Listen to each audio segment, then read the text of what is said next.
Well, holy shit. That's all I have to open up with this video. Hi there, it's Brad Hornby here, and welcome back to my YouTube channel.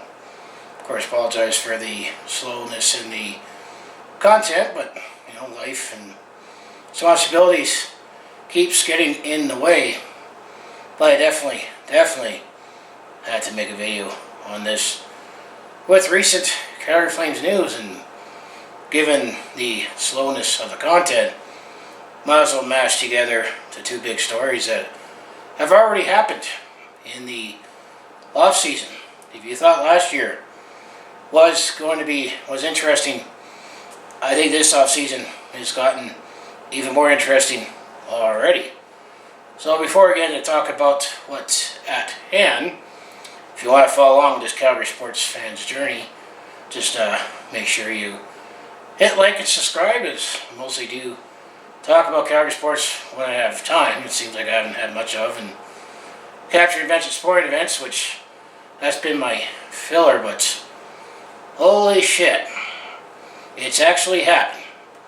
It's disappointing that the Calgary Flames did not make the playoffs for 2023 after last season finishing first in the Pacific Division, getting to the second round of the Stanley Cup Playoffs, and finally having a Battle of Alberta against the Edmonton Oilers. However, we bowed out in 5 games. And then, what made last season more interesting was the fact that Johnny Gaudreau and Matthew Tkachuk decided to go elsewhere, or he signed elsewhere to Columbus.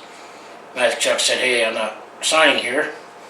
But could that planted the seeds on why for this past season? But Brad Treliving did all he could, then general manager, I would have to say, in terms of getting Mackenzie Weegar and Jonathan Huberdeau in that trade with Florida for Matthew Tkachuk, and bringing in Nazem Kadri.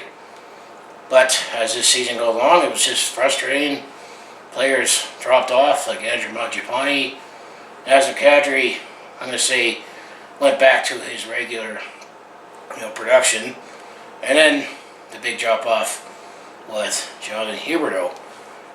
All the new players and that, trying to commingle with a new system under then head coach Darryl Sutter. But then coming into this season, after when Darryl Sutter won the Jack Adams Award for being the Coach of the Year, Brad Treliving coming into this past season, the general manager, who happens to be, this was his 5th head coach under his tenure as general manager, he was offered an extension, and he did not sign then at the start of the season.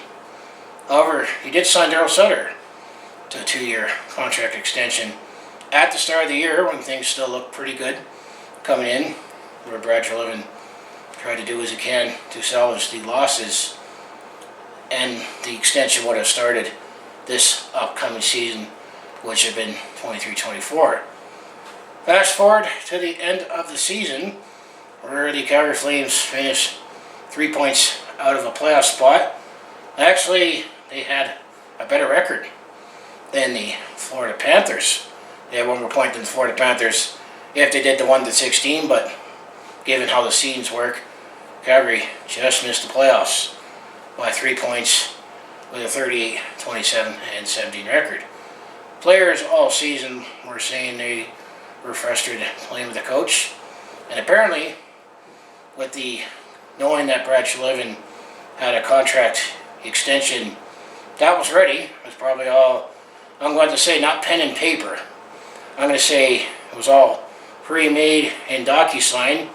All Brad Treliving just had to say was, "Hey, I want to stay," and scribble his signature on a tablet, and he returns as general manager. But after the end of the season with the Calgary Flames, after we won that last game against the San Jose Sharks, Brad Treliving apparently made up his mind and said he did not want to return. So the first part was Brad Treliving and the Calgary Flames, they mutually agreed to part ways. He did not get fired. It was essentially Brad Treliving saying, "I'm out of here."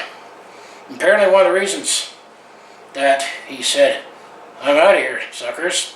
I'm not sure if he exactly said that, but he essentially said that was apparently him and Darryl Sutter were butting heads. A lot must have happened between the start of the season and the end of the season, where Brad Treliving was offering Darryl Sutter an extension to saying, I'm out of here, I'm not willing to sign an extension because I couldn't get along with Darryl anymore. And apparently it was $8 million over 2 years that Darryl was going to be paid out in the next 2 years. So obviously, after the end of the season, Don Maloney took over as the president of hockey operations and interim general manager. He has been with the Calgary Flames since the Calgary Flames off-season, heading into 16-17 as a scout. Eventually worked his way up to president. Being the president of hockey operations is kind of the same position that Brian Burke had with the Calgary Flames.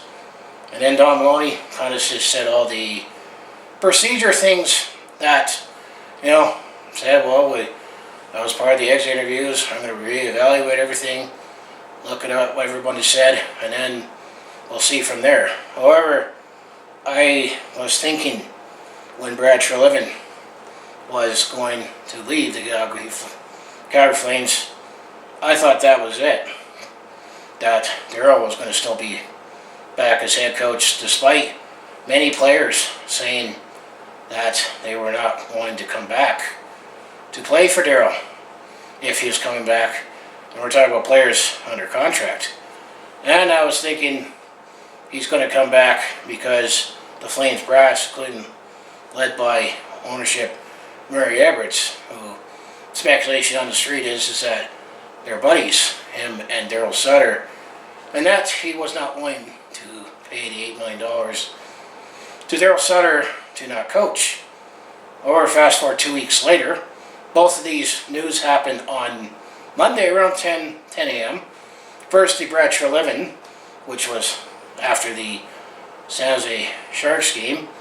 At around 10 in the morning, I had a notification that the Flames and Brad Treliving agreed to part ways. But then yesterday, because today's Tuesday, I was shocked when I saw the Calgary Flames actually decide to fire Darryl Sutter. Because there must have been some convincing with Don Maloney and the ownership. They're convincing that this is what the Flames need to do. And I think this is necessary, that the Flames need to start fresh off the ice with the personnel now. We had a huge change in players. I think now it's time for fresh faces when it comes to hockey operations. Because, yes, $8 million is a lot of money to you and me. But to Murray Edwards, who has a couple $2 billion to his name, that's nothing to him. I'm going to think the convincing was, yeah, you're going to pay Darryl Sutter $8 million to not coach the Calgary Flames. I think the Flames would have been told, you'll be paid more than $8 million for all these players that are disgruntled, that don't want to play for the coach anymore, and likely have to either, eat some salary, retain some salary, trade players, especially many players who had a down year, lost production. You were likely going to have to pay more than $8 million for that to watch the player flourish somewhere else. And then eventually fire Darryl Sutter because the team would be going on a rebuild. So that's basically what happened. The Calgary Flames, they've parted ways with general manager Brad Treliving. I'm going to say at the end of the year, both needed to go just because we needed new faces, new bodies in the hockey operations. But I'd actually shocked that it both happened. I saw a scenario that one or the other was going to go and the other was going to stay. Apparently, Brad Treliving, the other reason why he wanted to leave was apparently he wanted to change coaches, and apparently that was vetoed based on word on the street. So a lot must have changed in a couple weeks, and I'm going to say it's for the better. I mean, Brad Treliving overall, I'm going to say he did a pretty good job with the Calgary Flames in terms of the 9 years, 9 seasons. That's an eternity in sports, because it was Brian Burke, when he was then president of hockey operations, brought in Brad Treliving coming into the 14-15 season. That's when he was hired, and he had the second longest tenure as general manager of the Calgary Flames, only behind Cliff Fletcher. And then he replaced Jay Feaster. And I'm going to say, in terms of drafting, I'm going to say the Calgary Flames are looking like are in better position, especially when you look at the Wranglers and the prospects and players are brought in. More players we drafted have panned out as opposed to when we had Darryl Sutter or even Jay Feaster in some realm. And then when it comes to trades, well, I think we were on the right end of more trades than not when it comes to Brad Treliving. I think ultimately the Jonathan Huberdeau Matthew Tkachuk trade might ultimately solidify what Brad Treliving's legacy is, but I think there's other factors behind the scenes, because what we go with Darryl Sutter is that I think he was too stubborn in his ways when it comes to favoring veterans over younger players, and apparently for much of the season. Speaking with Jonathan Huberdeau, who had a 60-point drop-off from last season, which is an NHL record he didn't want to keep. Much of the season, he played him off wing. So he didn't put him in the best position to succeed. And then Darryl Sutter, yes, he's a great coach, and I think he is going to be in the Hall of Fame as a builder. I think he will be there eventually, but I think just his style and his way of doing things right now, especially the modern team and the modern player, that it's a short shelf life, and the shelf life gets shorter, especially if you're not winning, and we weren't winning under Darryl, and obviously the team has kind of quit on him.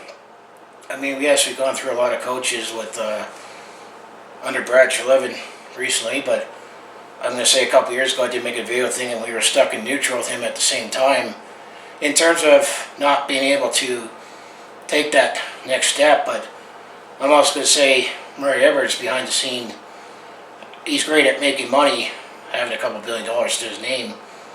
I still say this team embraces mediocrity in terms of trying to always get in the playoffs, even if it means selling off assets in the short term that could hurt in the long term, and hope 2004 happens again. But maybe there's a philosophical shift in what's happening right now.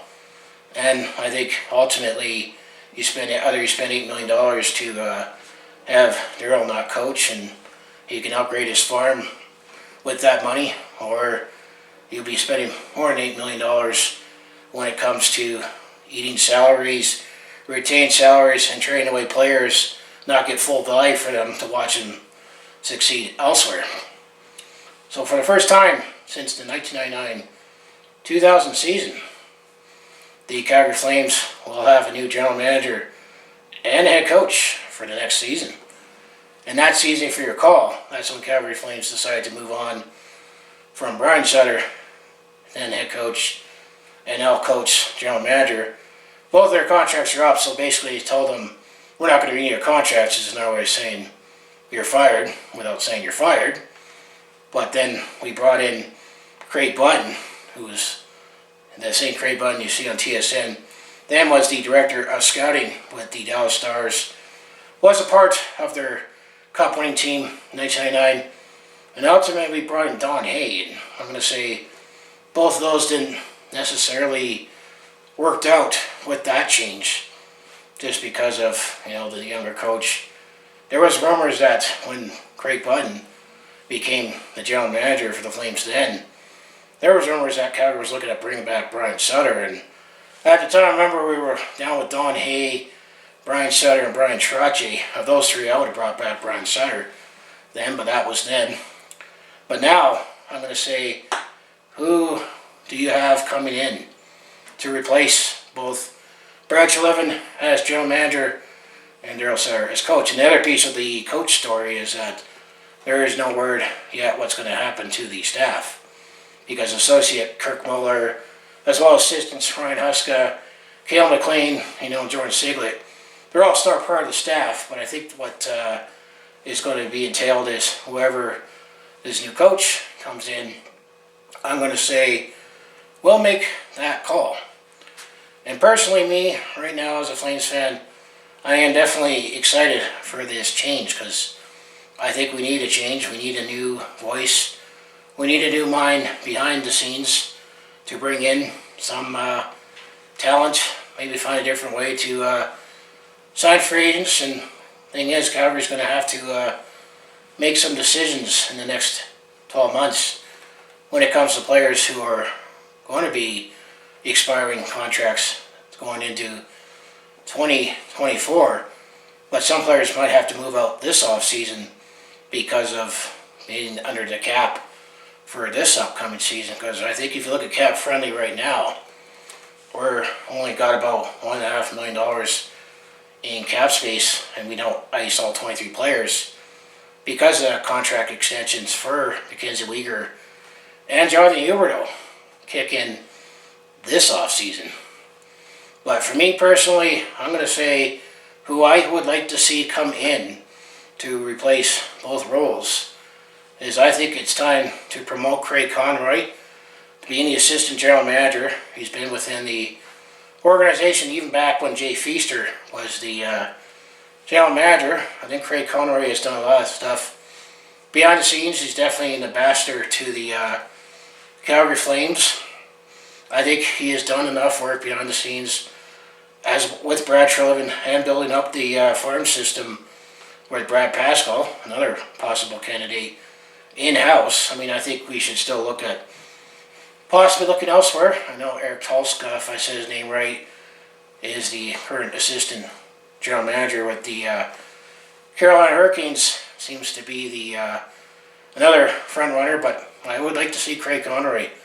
Not, promoting the old boys club that some teams are, but you're starting to see that with some teams like Danny Briere, who's now I think he's still interim, but I think he's about to be the general manager of the Philadelphia Flyers. But Craig Conroy, he's served his time being the assistant general manager for the last 10 plus seasons, been with the team, other than a few seasons with the Los Angeles Kings between.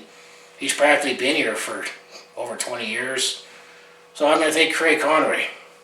Just to, get rid of some of the, just show a new energy, new vibe with the Calgary Flames. And then when it comes to head coach, I think the Calgary Flames don't need to look too far for the next head coach. I think it's Mitch Love. I think it's time Mitch Love gets promoted from the Calgary Wranglers. Of course, after when we win the Calder Cup, right? Right now, the Calgary Wranglers are up 2-0 against the Abbotsford Canucks in the second round of the Calder Cup Playoffs. And last season, it was the first season Mitch Love took over as the head coach of the then Stockton Heat after having some success with the Saskatoon Blades. As I know, he has not had any NHL experience or never played in NHL. But I think, given that, I think with the younger players like Matthew Phillips, Adam Ruzicka, Jacob Peltier, Dustin Wolf, and net, I think those players are going to be spending more time possibly being with the Calgary Flames full time. I think it's only natural that we call up Mitch Love to be the head coach of the Calgary Flames. I mean, you're starting to see new coaches, brand new coaches who have never coached in the NHL before getting a shot, like Martin St. Louis in Montreal. I mean, who knows, maybe with Craig Conroy becoming the general manager, maybe he'll name Jerome McGinley as part of the coaching staff. Who knows? But I think Mitch Love makes the most sense, given that he's comfortable with the organization, with young players. I know other names that has been bantied about is Andrew Burnett, who was the head coach of the Florida Panthers when Jonathan Huberdeau had his 150-point season, but he did play with Alexander Barkov. As I know, I think he's coach, the assistant with the New Jersey Devils, and they're still playing right now, so we're going to have to wait on him. some people throw out like a Jeff Blashill, who was the head coach of the Detroit Red Wings. I think he did very well with the Detroit Red Wings, considering he had nothing and they were still really early in the rebuild. Ultimately, he got passed aside for Steve Yzerman's pick. I forget the name of the coach, but he looks like a mad scientist, and I think he has a French name. But you know, the coach of the Red Wings is right now. This is not the time to bring in, you know, another old recycled coach and general manager. This is the time to start fresh and new, and I don't think we need to rebuild. I think now, with Darryl gone and Brad Treliving gone, I think we have a new core, especially, let's say, with Jacob Markstrom and Johnny Huberdeau, Ken Zwiger, and as a catcher that we signed last season. And then we still have, you know, guys signed home, Michael Backlund. I think it's time, you know, maybe they'll be more convinced to want to stay. Who knows? Could we finally name a captain? I think Michael Backlund should be the front runner to become captain of the Calgary Flames. He's seen it all with the Calgary Flames since we drafted him in 2007. But yeah, it's a much longer video. At least I'm trying to get back into making content other than sharing stuff at sport events, but just haven't had time to get it done. But I definitely had to make a video on these stories. As you know, 2 weeks ago, Brad Treliving decided to say, I'm out of here. And then the Calgary Flames actually did the right move in terms of moving on from Darryl Sutter. I mean, of course, I doubt though either one of them's going to watch this video. I'm going to still say thanks for your service, Brad Treliving, for your 9+ years that you have been with the Calgary Flames. I definitely appreciate Dragon's Den a little more from his dad and Jim Treliving. But Brad Treliving, I'm going to say, wasn't perfect, but no general manager is perfect.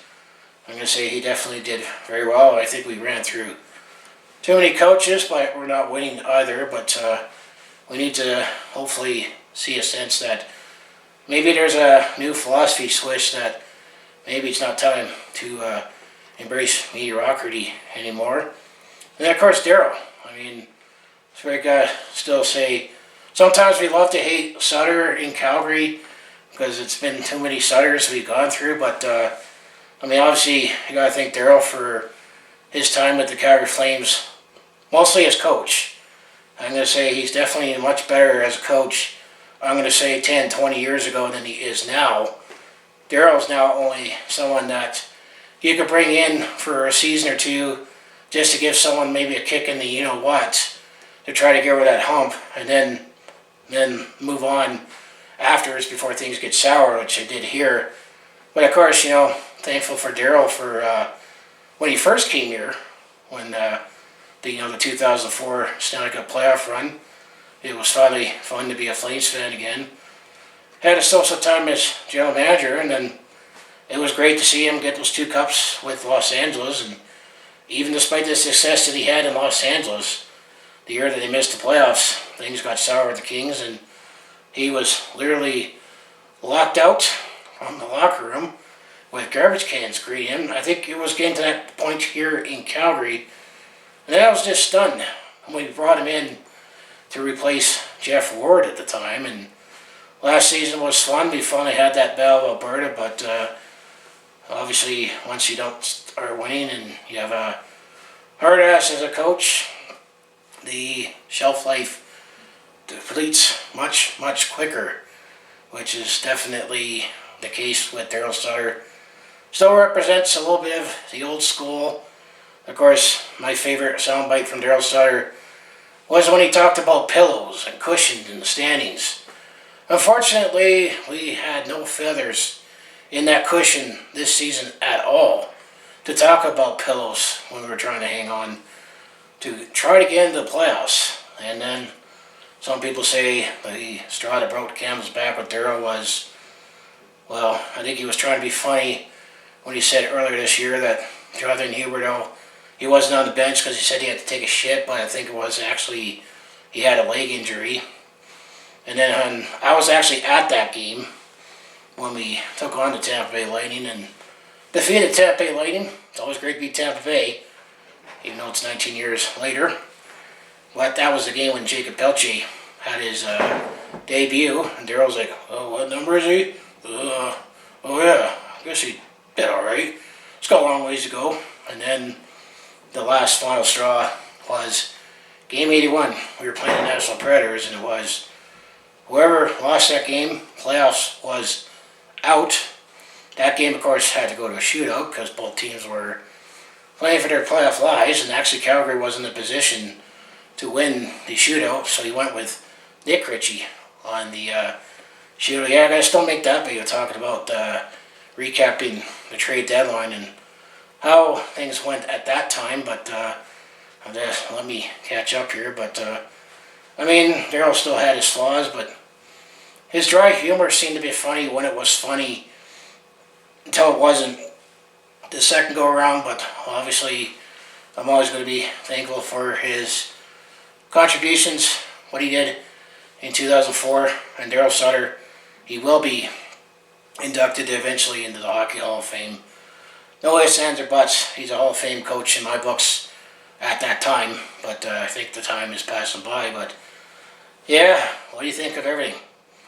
What do you think about the moves? Are you happy, sad, indifferent that both Brad Treliving and Darryl Sutter will not be back with the Calgary Flames next season? Do you think Brad Treliving could still be here as general manager if they gave him reins to let Darryl Sutter go a couple weeks ago, or was the writing on the wall for both of them? I just think it's time to start fresh and anew. And then the other piece of it too was there was no year-end press conference from either Brad Treliving or Darryl Sutter during Green Garbage Bag Day. This decision for Brad Treliving was made before the end of that San Jose game that he wasn't coming back, and then obviously it wasn't until recently with Darryl Sutter. But yeah, actually both times I had to make a video about Darryl Sutter. I had to say holy shit at the beginning. Holy shit, I was shocked that he came back to replace Jeff Ford. And of course, holy shit for it actually happened. The Calgary Flames actually decided it is time to clean house. Last year was interesting with players on the ice. This year it's going to be interesting for personnel off the ice. So I guess the off-season really has begun in Flames Nation. So I'll close out, as I say, if you want to follow along this Calgary sports fans journey, just make sure you hit like, subscribe, as I mostly do have Calgary sports content already on my channel. I promise to try to get more caught up with my content, but you know, just busy, and still trying to shake things off from feeling up and down throughout the winter. But I also do have personal blogs, attempt to comedy, which I plan to do more of that eventually. And all I've been filling out my channel is sharing events at sporting events around the road. And of course, you know, we still have the Calgary Roughnecks in the playoffs right now, and the Calgary Wranglers. That's why we can't name Mitch Love head coach yet, because we need to first name the general manager. But we need to win the Calder Cup first before we can name Mitch Love as head coach. Those are my choices, I already said. And then I don't think there's going to be many sporting trips. There will be some this year, but not many road trips, as I say. So that's all I have to do for this video. So I just want to say thanks for watching, and go Flames go. And I'm excited for what lies ahead in terms of, I think this is positive steps the franchise needs to take. I'm glad that the brass is finally realizing. I think they were under a lot more pressure with players under contract, saying that, well, if you don't get rid of this guy, I ain't coming back. And it does kind of work in the business world too, if you have enough pressure for employers or owners to make changes or change themselves. So I'll say thanks for watching, and I'll see you in the next video, whatever video that's going to be.